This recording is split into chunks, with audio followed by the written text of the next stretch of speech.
This is Good Podcast number 2, but it's just me, Jack, today. Thanks for Teddy for the name, but I'm just gonna get right into it. So yeah, this podcast looks at a New York Times article called "Union Loss May Bring a New Phase of Campaign Against Amazon" by Noam Schieber.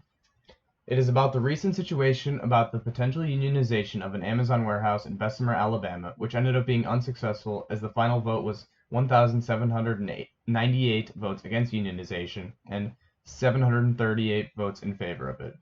While the election effort to unionize was unsuccessful, labor leaders in Amazon intend to increase informal efforts such as protests, public relations campaigns, and walkouts, while not relying on the election process in the fight for better conditions for laborers. They intend to pressure Amazon using the concept of a ground war and an air war, where, as mentioned before, things like walkouts would be a ground level of pressure that consists of workplace actions like that, and from the air war they would put pressure through public relations campaigns as well as support from public figures in order to draw attention to the issue. This strategy of trying to use methods that don't necessarily require unionization would align with the idea that a lot of labor leaders hold, that the election process is inherently broken, as companies have gotten too bold in their anti-union efforts, and they're also too powerful for union movements to deal with during this era. A company that was seen to use extremely bold options to deal with unions throughout the 90s and 2000s was Walmart. If there were possibilities of unionization within Walmart, these ideas were shut down instantly. If a store wanted to unionize, it was seen that Walmart would just shut down the store entirely and just write it off as bad performance often. They also would remove entire positions from their company if they saw a certain small group of employees wanting to unionize, as seen as a group of meat cutters wanted to unionize at Walmart, so they just entirely removed the position. There was nothing that these employees could do once Walmart decided to move in, as they were essentially helpless to the corporate power that the company held, and they seemed to be defeated all across the country. Not only was it difficult enough for a single store to unionize, it was difficult to organize in general, as there were hundreds of different locations that would need to stand up for some form of collective bargaining and stand in solidarity together if they didn't want the movement or their jobs to be snuffed out. At least that's how it seemed. Because of organized labor and unionization often being quickly dealt with within these massive companies, approval of unions was at a very low point in 2009, with only about half of Americans being in favor of unionization. While the approval rating of unions has increased since then, it is still at a measly 2/3 of Americans approving unions. When comparing this statistic to that of international attitudes and memberships of unionization, there are countries where the unionization rate itself is higher than the approval rating in the US. It's pretty crazy that the percentage of people in unions in other countries such as Sweden, Finland, and Denmark is higher than the percentage of people who even favor unions in the US. The US's union membership is not even of the same magnitude of that of other countries like these Nordic social democracies. And the article reports that the unionization rate to be just over about 6% today, where I've heard like anywhere from like 6% to around 13%, but it used to be around a third of participation in the 1950s. This also ties into how African Americans have often seen to have disproportionately low wages nowadays, as they missed out on the best time to move from the lower class to the middle class during this period of unionization back in the 50s.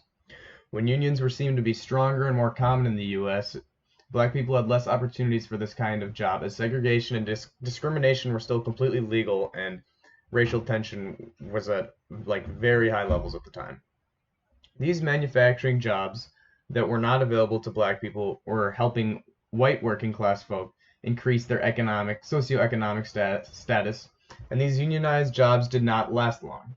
As profit margins became more and more important and companies had to look for other ways to increase their gains, outsourcing became a method that was used a lot more by companies in order to save money. Outsourcing labor to a third world country allowed them to pay their workers less, and they did not have to worry about the threat of unionization in comparison to the decently high unionization rates in the United States. This deindustrialization was really bad for people who worked for manufacturing jobs, as they might have lost their job or just did not have the bargaining power that they previously had to guarantee fair conditions and livable or good wages. Because this took place as black people started to have more opportunities, they missed out on an opportunity to increase their material condition and social mobility within the United States. Black people also had to deal with other hindrances unique to them, such as redlining, making it very difficult for them to buy property, and the government's unwillingness to give them access to federal loans, which all play into their lack of opportunity. This financialization of profit also has affected laborers in the United States to this day, as working conditions have gotten worse or stayed the same despite technological improvements, and real wages for workers have been decreasing over the years. Not only have conditions for workers been worsening over the years, leading to unrest, this process of unrest was amplified through COVID-19. There was much more insecurity over people's lives as people were losing jobs, unable to work, and just generally more unsure of their future. People were struggling financially, and that often had to do with the low wages that they had received from corporations like Amazon. COVID-19 was seemingly a breaking point for organized labor, and it was seen through this election process in Bessemer. While it obviously would have been good if the election had been successful, the cards were clearly stacked against it from the start. In the clash between the warehouse workers and Amazon, the power lied in Amazon's hands, as they were able to propagandize in the workplace against unionization, and there was also the looming threat of what may happen to the workers at Bessemer or the location itself if a union was formed. There are some positive things to look at regarding organized labor in the future, though. The PRO Act, or the Protecting the Right to Organize Act, which was passed in the House already, would greatly help organized labor if passed and has been strongly endorsed by President Biden. The government has had legislation in place for a long period of time that would make it more difficult to unionize and have just given less power to unions in general. The PRO Act would make anti-union meetings illegal, and if this law or other labor law is violated, employers would be met with penalties. Things such as the Taft-Hartley Act of 1947, however, also have been in existence for a long period of time, which is a disadvantage to organized labor. The Taft-Hartley Act made it illegal for secondary boycotts, where unions attempt to hurt suppliers or customers of their workplace's product, as well as made it illegal for sit-down strikes. These practices take away different things that unions could do in order to bolster their strength and ability to collectively bargain with their employers. Things such as the ground and air war that are growing in popularity can help workers gain more rights for themselves, and an increasing pressure is being put on Amazon to improve conditions for their workers. Amazon, on the other hand, claims that the reason for the failed election in Bessemer was because they have been listening to their workers and that they care about them greatly. Corporate lawyers from Amazon say that the employers address their employees' needs at Amazon in a fair manner, making the union unnecessary. There is a clear conflict between Amazon and its workers, as this is inherent to a society and economy where the motivation is profit, as the employer intends to make the workers work as many hours as possible and pay them as little as possible while still being able to keep them working, and the worker wants as much pay as possible and as little hours as possible. This is an inherent contradiction that naturally pits the two forces against each other, although sometimes it may be seen as just a stalemate or there may not be visible conflict between the two. The reason that it is coming to fruition at the current moment is because of the terrible condition and wages that workers have been submitted to. Because of their lack of bargaining power over the last 60 years or so, their conditions and pay have been steadily worsening, and the pandemic accelerated the path of that unrest. Employers have not kept their workers happy, so a movement to push against the profit-oriented goals of the employer has been gaining popularity.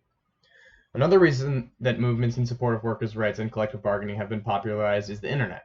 The internet allows for a much more uncensored spread of ideas and information that is not taught in schools or in the mainstream media, as the mainstream media can often seem disconnected from the struggles of the working class and just the public in general. While this is anecdotal, I personally learned essentially nothing about unionization and collective bargaining in high school despite taking history classes all 4 years. The reason that I personally was able to find out about this sort of thing was because of the internet and different online figures who pushed for these ideas. While I've learned a good amount about unionization in college so far, the people who actually need to learn about this history and this sort of thing often do not have the opportunity to attend college. People who are working lower wage jobs that do not require a college education are the people who need to unionize, and for the longest time these ideas haven't been discussed or brought to the forefront in their lives. The internet, however, allows people to see and understand other struggles in the workplace, whether it's something as small as a complaint on Twitter that gets a couple thousand likes, but it could be a commonality that brings people together against a common enemy, which is the employer, and plays into the general conflict of the worker versus the employer. Another form of conflict seen is Democrats versus Republicans within Congress. While not all Democrats are, a good number of Democratic politicians seem to be in favor of unionization, while an overwhelming majority of big businesses support Republican politicians financially. Big businesses, as seen by Amazon and Walmart, have been seen to be very anti-union, and legislation that is anti-union would be supported by these companies, and their anti-union sentiments often make their way through Republican politicians. Republicans are anti-labor, generally speaking, and this has been seen through things such as voting against a $15 minimum wage, as well as vying for a smaller stimulus check for people, which would help lower class people, which is greatly comprised of people who are often paid lower wages.